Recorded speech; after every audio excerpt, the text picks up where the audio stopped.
பிரதான செய்திகள். முதலில் தலைப்புச் செய்திகள். கிருணிகாவிற்கு 3 ஆண்டுகள் கடூழிய சிறை தண்டனை வழங்கி தீர்ப்பு. விசர்நாய் கடி தொடர்பில் நாட்டு மக்களுக்கு பாரிய எச்சரிக்கை.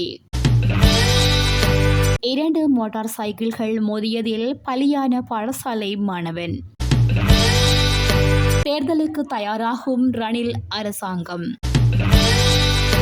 ரஷ்யா உக்ரைன் போரில் 17 இலங்கையர்கள் பலி. முன்னாள் நாடாளுமன்ற உறுப்பினர் கிருணிகா பிரேமச்சந்திரவுக்கு 3 ஆண்டுகள் கடூழிய சிறை தண்டனை விதிக்கப்பட்டுள்ளது. குறித்த தீர்ப்பானது கொழும்பு மேல் நீதிமன்றத்தால் வழங்கப்பட்டுள்ளதாக தெரிவிக்கப்படுகிறது. இளைஞர் ஒருவரை 2015ஆம் ஆண்டு டிபெண்டரில் கடத்திய வழக்கு விசாரணை முடிவில் இந்த தீர்ப்பு வழங்கப்பட்டுள்ளது. இதேவேளை கிருணிகா பிரேமச்சந்திரவுக்கு எதிராக தாக்கல் செய்யப்பட்ட நீதிமன்ற அவமதிப்பு மனு விசாரணையை எதிர்வரும் செப்டம்பர் மாதம் 11ஆம் திகதி ஒத்திவைக்க மேன்முறையீட்டு நீதிமன்றம் உத்தரவிட்டுள்ளது. அவருக்கு இதுவரையில் விதிமுறைகள் எதுவும் பிறப்பிக்கப்படாத நிலையில் அவர் தனிப்பட்ட முறையில் நீதிமன்ற அவமதிப்பு விண்ணப்பத்துடன் நீதிமன்றில் முன்னிலையாக வேண்டிய அவசியமில்லை என மேன்முறையீட்டு நீதிமன்ற நீதியரசர்களின் அமர்வு தெரிவித்திருந்தமை குறிப்பிடத்தக்கது. நாய் கடித்தால் உடனடியாக வைத்திய சிகிச்சை பெற வேண்டும் எனவும் இது தொடர்பான விழிப்புணர்வு மக்களுக்கு தேவை எனவும் யாழ்ப்பாண போதனா வைத்தியசாலை பிரதி பணிப்பாளர் வைத்தியர் யமுனானந்தா தெரிவித்தார். விசர்நாய் கடி தொடர்பாக நேற்று ஊடகங்களுக்கு கருத்து தெரிவிக்கையிலேயே அவர் இவ்வாறு குறிப்பிட்டுள்ளார். அவர் மேலும் கூறுகையில், விசக்கடிக்கு தீண்டப்படும் போது 5 நிமிடங்கள் நீரினால் கழுவ வேண்டும். சவர்க்காரமிட்டு கழுவலாம். பின் வைத்தியசாலைக்கு கொண்டு செல்ல வேண்டும்.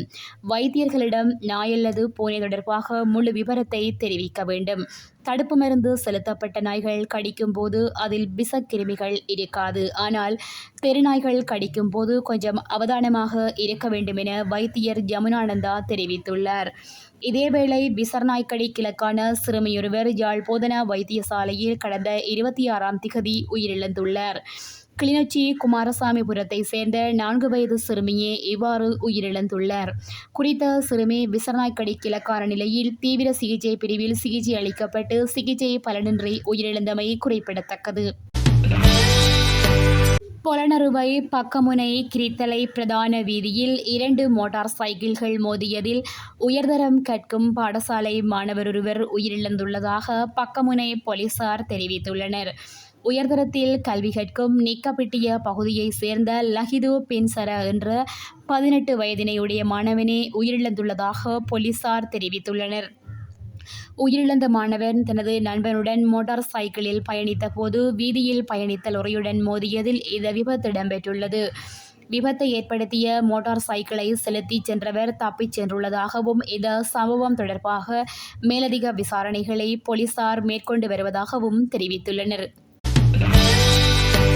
ஜனாதிபதி தேர்தல் எதிர்வரும் செப்டம்பர் 17ஆம் திகதி முதல் அக்டோபர் 16ஆம் திகதி வரையான காலப்பகுதியில் நடைபெறும் என தேர்தல் ஆணையகம் தெரிவித்துள்ளது. இந்நிலையில் தேர்தல் நடவடிக்கைக்கு தேவையான பணிகளை ஆரம்பிக்கும்படி அரச அச்சக திணைக்களத்திற்கு அறிவித்துள்ளதாக அதன் அதிகாரி ஹங்கானி லியனகே தெரிவித்துள்ளார்.